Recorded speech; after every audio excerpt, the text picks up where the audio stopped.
ہم سمجھتے ہیں کہ جو وقف ایکٹ لایا گیا ہے وہ انکانسٹیٹیوشنل ہے، وہ ڈسکریمنیٹری ہے، یعنی خاص مسلمانوں کے ساتھ اس میں ڈسکریمنیشن کیا گیا ہے باقاعدہ سلیکٹ کر کے، اور اس کا مقصد وقف کو کمزور کرنا، ویک کرنا اور وقف کے مینجمنٹ کو خراب کرنا ہے۔ اس کے حوالے سے جو ڈیبیٹس ہو رہے ہیں اور پارلیمنٹ میں بھی جو باتیں آئی ہیں اس پر بھی ہم افسوس کا اظہار کرتے ہیں۔ ہم سمجھتے ہیں کہ یہ بہت زیادہ مس گائیڈ کرنے والی بات ہے کہ وقف بورڈ یہ چیریٹی کمشنر کی طرح ہے۔ وقف بورڈ چیریٹی کمشنر کی طرح نہیں بلکہ انڈومنٹ بورڈز کی طرح ہے۔ یہ ملک کے لوگوں کو معلوم ہونا چاہیے کہ اس ملک میں کئی انڈومنٹ بورڈز ہیں ہمارے ہندو بھائیوں کے لیے، اور اسی طرح سکھ بھائیوں کے لیے ہیں اور دوسرے مذاہب کے لوگوں کے لیے ہیں، تو وقف بورڈ اس کا پیرلل ہے۔ تو جس طرح کے رائٹس انڈومنٹ بورڈز کو حاصل ہیں، جس طرح کے رائٹس دوسرے ریلیجیس گروپس کے انڈومنٹس کو حاصل ہیں، اسی طرح کے رائٹس وقف بورڈ کو حاصل تھے، لیکن اب اس ایکٹ کے ذریعے صرف ٹارگیٹ کر کے وقف بورڈ سے یعنی مسلمانوں سے ان رائٹس کو چھینا گیا ہے۔ اس لیے ہم یہ سمجھتے ہیں کہ یہ بہت ہی ڈسکریمنیٹری ایکٹ ہے، اور ملک میں ہمارے کانسٹیٹیوشن میں جو لوگوں کو رائٹس دیے گئے ہیں ان رائٹس کا کھلا وائلیشن ہے۔ اسی طرح میڈیا میں ہر جگہ یہ بات لانے کی کوشش ہو رہی ہے کہ یہ جو ایکٹ ہے یہ وقف کے ایڈمنسٹریشن کو بہتر کرنے کے لیے اور کرپشن کو ختم کرنے کے لیے، لوٹ کو ختم کرنے کے لیے لایا گیا ہے۔ یہ بھی بہت بڑا دھوکہ ہے، بہت بڑا جھوٹ ہے۔ اس ایکٹ میں ایک سنگل آرٹیکل بھی ایسا نہیں ہے، ایک سنگل پوائنٹ بھی ایسا نہیں ہے جس سے ایڈمنسٹریشن کو بہتر بنانے میں مدد ملتی ہے۔ تو میں سمجھتا ہوں کہ آپ لوگوں کو، میڈیا کو بھی یہ سوال پوچھنا چاہیے کرن رجیجو سے اور گورنمنٹ کے دیگر لوگوں سے کہ اس میں ایسی کون سی چیز ہے جس سے وقف کے ایڈمنسٹریشن کو بہتر بنانے میں مدد ملتی ہے۔ کیا مسلمان وقف بورڈ کے ممبرز کی جگہ نان مسلم ممبرز آنے سے ایڈمنسٹریشن بہتر ہوتا ہے؟ کیا گورنمنٹ اپوائنٹڈ جو ایکسکلوزیو وقف آفیسر ہے اس کو ہٹا کر کلیکٹر کے حوالے کرنے سے کرپشن ختم ہوتا ہے؟ اگر ایسا ہے تو سارے ڈپارٹمنٹس ختم کر دیجئے اور سبھی کو کلیکٹرز کے حوالے کر دیجئے۔ ہم جانتے ہیں کہ کرپشن ہر جگہ ہے، تو ریلوے آفیسرز ختم کر دیجئے، کلیکٹر کے حوالے کر دیجئے۔ انوائرمنٹ آفیسرز ختم کر دیجئے، کلیکٹر کے حوالے کر دیجئے۔ جتنے آفیسرز ہیں جن کو رائٹس دیے گئے ہیں وہ سب ختم کر کے کلیکٹر کے حوالے کیجئے۔ تو اوور سینٹرلائزیشن سے کبھی بھی کرپشن ختم نہیں ہوتا۔ یہ بہت زیادہ بیوقوف بنانے کی بات ہے۔ کرپشن ڈی سینٹرلائزیشن سے ختم ہوتا ہے۔ جب آپ ایکسکلوزیو آفیسرز رکھیں گے جن کے ذریعے مانیٹرنگ ہوگی تو اس سے کرپشن ختم ہوگا۔ اس گورنمنٹ نے بالکل الٹا کام کیا ہے کہ بجائے اور ڈی سینٹرلائز کرنے کے اور پاورفل وقف آفیسرز لانے کے، انہوں نے وقف آفیسر کو ختم کر کے کلیکٹر کے پاس پاورز شفٹ کیے ہیں۔ سزائیں کم کرنے سے کیا کرپشن ختم ہوتا ہے؟ کہ پہلے آکیوپائی کرنے والوں کو اور قبضہ کرنے والوں کو جو سزائیں دی جاتی تھیں اب سزائیں کم کی گئی، تو سزا بڑھانے سے کرپشن ختم ہوگا یا سزا کم کرنے سے کرپشن ختم ہوگا؟ تو بات جو کہی جا رہی ہے ایکٹ اس کے بالکل الٹا ہے، بالکل ریورس ہے۔ مقصد کہا جا رہا ہے کہ ایڈمنسٹریشن بہتر بنانا ہے، لیکن اس کے جتنے کنٹینٹس ہیں وہ سارے کے سارے ایڈمنسٹریشن کو خراب کرنے والے ہیں، اور ایڈمنسٹریشن کو امپروو کرنے والا ایک سنگل پوائنٹ بھی اس کے اندر نہیں۔ تو یہ بہت افسوس کی بات ہے کہ گورنمنٹ بھی اسی طرح غلط بات پھیلانے کی کوشش کر رہی ہے، اور ہمارے میڈیا میں بھی اسی طرح کا ڈیبیٹ چل رہا ہے۔ تو میں آپ لوگوں سے بھی یہ گزارش کروں گا کہ سنسیئر کوسچنز گورنمنٹ کے سامنے رکھیے اور صحیح بات لوگوں کے سامنے لانے کی کوشش کیجیے۔ دوسرا جو اہم ایشو ہے آج ہمارے سامنے وہ فلسطین کی تازہ صورتحال ہے۔ تو اس وقت جو کچھ فلسطین میں ہو رہا ہے میں سمجھتا ہوں کہ وہ ہیومن ہسٹری کا بدترین میسیکر، بدترین جینوسائیڈ ہے۔ وہ ساری انسانیت کو شرم سے پانی پانی کرنے والی چیز ہے۔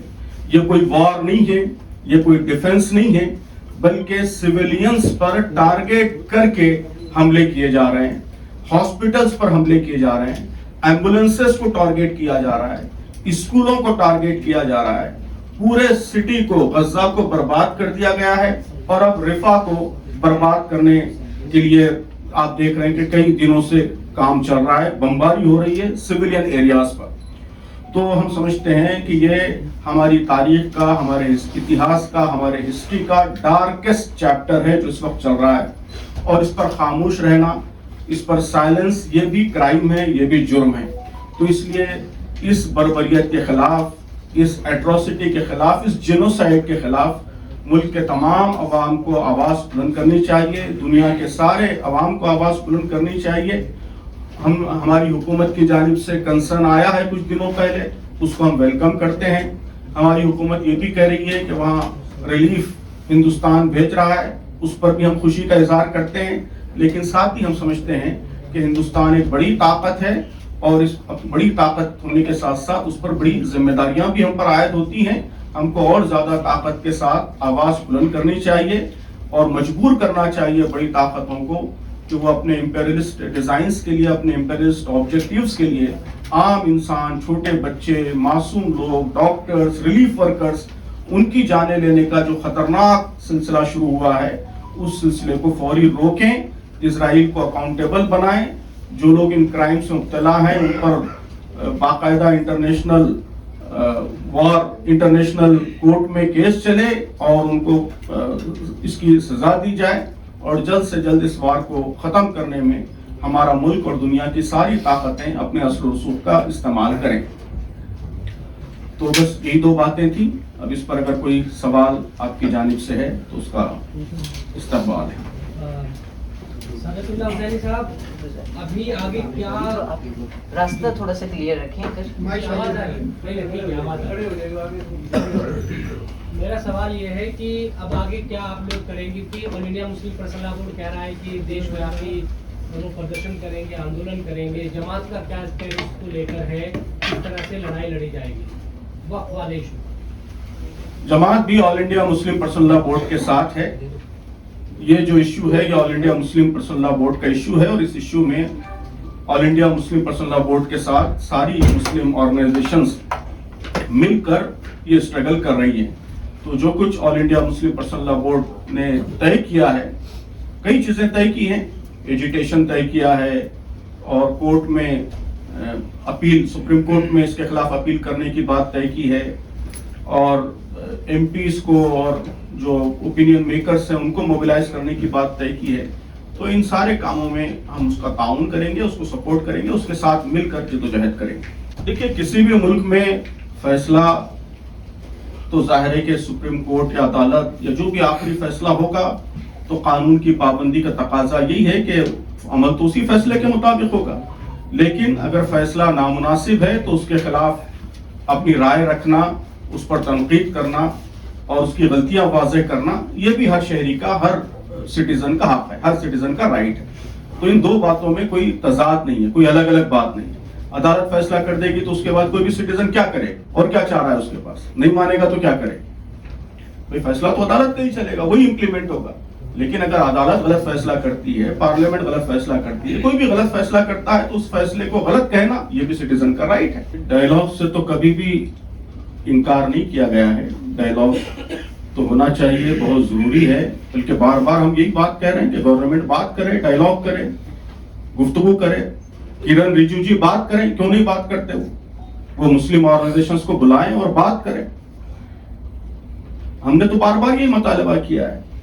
بہار میں جب ہم دھرنے پہ بیٹھے تو ہم بار بار یہی مطالبہ کر رہے تھے کہ ہم جے ڈی یو کے لوگ, نتیش کمار جی آ کے بات کریں. تو ڈائیلاگ سے بھی کبھی بھی انکار نہیں کیا گیا ہے. ڈائیلاگ بھی ہوگا, بات چیت کی بھی کوشش کی جائے گی. جب گورنمنٹ نے جے پی سی بنائی تو اس کے پاس ساری مسلم تنظیمیں گئیں, جا کر انہوں نے اپنا میمورنڈم دیا, تفصیل سے بات کی. ظاہر ہے کہ ڈائیلاگ ہی کا پروسیس تھا.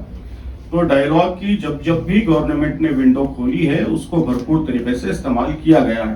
لیکن اگر گورنمنٹ ہی بند کر کے بیٹھے گی تو ظاہر ہے کہ سٹیزن, ہم عام لوگوں کے پاس کیا طریقہ ہے ڈائیلاگ کو آگے بڑھانے کا. اب جیسے ہی منظور ہو گیا بل, ہم نے پریزیڈنٹ آف انڈیا سے اپیل کی کہ ہم بات کرنا چاہتے ہیں, آپ کو میمورنڈم دینا چاہتے ہیں, بات کرنا چاہتے ہیں, اور اب دستخط کرنے سے پہلے آپ ہماری بات سنیے. ظاہر یہی ڈائیلاگ ہے. اب اگر وہ وقت ہی نہیں دیں گے اور بات کرنے کے لیے تیار ہی نہیں ہوں گے تو کیسے ڈائیلاگ ہوگا. تو جب بھی گورنمنٹ نے ڈائیلاگ کی اپارچونٹی دی ہے، ونڈو کھولی ہے، اس کا بھرپور استعمال کیا گیا ہے. لیکن اگر گورنمنٹ خود سٹیزن سے ڈائیلاگ کے دروازے بند کر کے بیٹھے تو ظاہر ہے کہ عام لوگوں کے پاس اس ڈائیلاگ کو آگے بڑھانے کا کوئی طریقہ باقی نہیں رہتا ہے. بار بار یہی بات کہی جا رہی ہے بورڈ کی طرف سے کہ پروٹیسٹ ہوگا اور پرامن پیسفل پروٹیسٹ ہوگا، قانونی طریقے سے پیسفل طریقے سے پروٹیسٹ ہوگا. ملک میں انارکی پھیلانا اور سسٹم کو کولیپس کرنا ظاہر ہے کہ یہ کبھی بھی ہمارا طریقہ نہیں رہا ہے. ہم نہ اپنے لیے اسے پسند کرتے ہیں، نہ دوسروں کے لیے پسند کرتے ہیں. تو اگر سڑکوں پر اترنے کا مطلب یہ لیا جا رہا ہے کہ اس کے ذریعے لوگوں کو تکلیف پہنچائی جائے اور انارکی پھیلائی جائے تو ظاہر ہے کہ اس کو کوئی بھی پسند نہیں کرتا. بورڈ نے بھی کبھی بھی اس کی اپیل نہیں کی ہے. جب بھی اس نے پروٹیسٹ کی بات کہی ہے، یہی کہا ہے کہ یہ پیسفل طریقے سے اور قانون کے دائرے میں رہتے ہوئے یہ پروٹیسٹ ہونا چاہیے. ظاہر ہے کہ یہ بھی ایک طریقہ ہے حکومت تک اپنی بات پہنچانے کا، عوام تک اپنی بات پہنچانے کا. تو اس طریقے کو بھی ایکسپلور کیا جائے گا اور عدالت تک بھی پہنچا جائے گا اور عدالت کو بھی اپنی بات پہنچانے کی، ان کو کنوینس کرنے کی کوشش کی جائے گی. عوام ووٹرز ہمارے میچورڈ ہیں، وہ خود باشعور ہیں، وہ سمجھتے ہیں کہ کس کے ساتھ کیا معاملہ کرنا ہے. تو یقیناً ان دو پارٹیوں سے بڑی مایوسی ہوئی ہے. یہ لوگ سیکولرزم کے اپنے آپ کو البردار کہتے ہیں، حقوق کے اقلیت یہ بات بھی کہتے رہے ہیں کہ ہم یہاں انڈیا کی گورنمنٹ میں مائنورٹیز کے رائٹس کے لیے، سیکولر ویلیوز کے لیے کام کر رہے ہیں. لیکن ایسے ایکٹ پر جو کھلے عام ڈسکریمنیشن پر مبنی ہے اور جس میں صریح حق تلفی کی گئی ہے، مسلمانوں کے رائٹس کا وائلیشن کیا گیا ہے، تو ایسے ایکٹ کو سپورٹ کرنا، مکمل طور پر سپورٹ کرنا، یہ بہت ہی افسوسناک ہے، بہت ہی مایوس کن ہے. اس سے ان کے اوپر جو مکوٹا چڑھا ہوا تھا وہ اتر گیا ہے سیکولرزم کا. تو اس کو تو سختی سے ہم کنڈیم کرتے ہیں. اب باقی ان کے ساتھ کیا تعلق اختیار کرنا چاہیے وہ میں سمجھتا ہوں کہ وہ ووٹرز خود طے کریں گے، خود ڈیسائیڈ کریں گے. بہرحال جو بھی ہوگا وہ شانتی پور نہیں ہوگا. شانتی کا وائلیشن اور پیس کا وائلیشن، اینٹی کانسٹیٹیوشنل، اینٹی لا، قانون کے خلاف کام کے ہم قائل نہیں ہیں. اور ہم سمجھتے ہیں کہ کسی کو بھی اس کی اجازت نہیں دی جانی چاہیے. دوسرے لوگ اگر غلط کام کر رہے ہیں، غیر قانونی کام کر رہے ہیں، تو اس صورت میں ہمارے لیے جائز نہیں ہوتا. دوسرے لوگ سے مراد یہی جو بھگوا جھنڈا لہرانا فلاں جو آپ کہہ رہے ہیں، تو وہ ہمارے لیے غیر قانونی کام کا کوئی اسے پرمیشن، اجازت نہیں ملتی ہے. ان کے کام کو بھی ہم غلط سمجھتے ہیں اور ایسے غلط کام ہم بھی کبھی کرنے کے لیے نہ خود کو تیار پاتے ہیں، نہ لوگوں سے اس کی اپیل کرتے ہیں. لیکن پرامن طریقے سے احتجاج کرنا، اپنی بات حکومت تک پہنچانا، اپنے غم و غصے کا اظہار کرنا، یہ ہمارا حق ہے، ہر شہری کا حق ہے اور دستور، کانسٹیٹیوشن اس کی اجازت دیتا ہے. اور جو لوگ اس حق کو سلب کرتے ہیں ان کا وہ کام بھی غیر قانونی. جس طرح قانون کو ہاتھ میں لینا ایک سٹیزن کے لیے جائز نہیں ہے، اسی طرح کسی چیف منسٹر کے لیے بھی جائز نہیں ہے، کسی ہوم منسٹر کے لیے بھی جائز نہیں. تو اگر لوگوں کے پیسفل پروٹیسٹ کو کوئی روکتا ہے تو اس کا یہ روکنا بھی انکانسٹیٹیوشنل ہے، انلیگل ہے، اس لیے وہ بھی کنڈیمیبل ہے. بہرحال ڈیموکریسی میں آپ سب لوگ جانتے ہیں کہ پارٹیاں وہ لوگوں کے نمبرز کا نام نہیں ہے بلکہ پالیسیز کا نام ہے. کون سی پارٹی کی کیا پالیسیز ہیں اور اس کی کیا ویژن ہے، کیا پالیسیز ہیں، اسی سے پولیٹیکل ڈینومینیشنز بنتے ہیں. تو جس پارٹی کی پالیسیز کی ہم مخالفت کر رہے ہیں شدید، اس کو غلط سمجھتے ہیں، ملک کے لیے نقصان دہ سمجھتے ہیں، تو اس میں جا کر کیا کریں گے؟ ہم تو اپنی پالیسیز جو ہیں، جو ملک کے لیے بہتر ہیں، وہ لوگوں کے سامنے پیش کریں گے اور اس کے حق میں اوپینین بنانے کی کوشش کریں گے.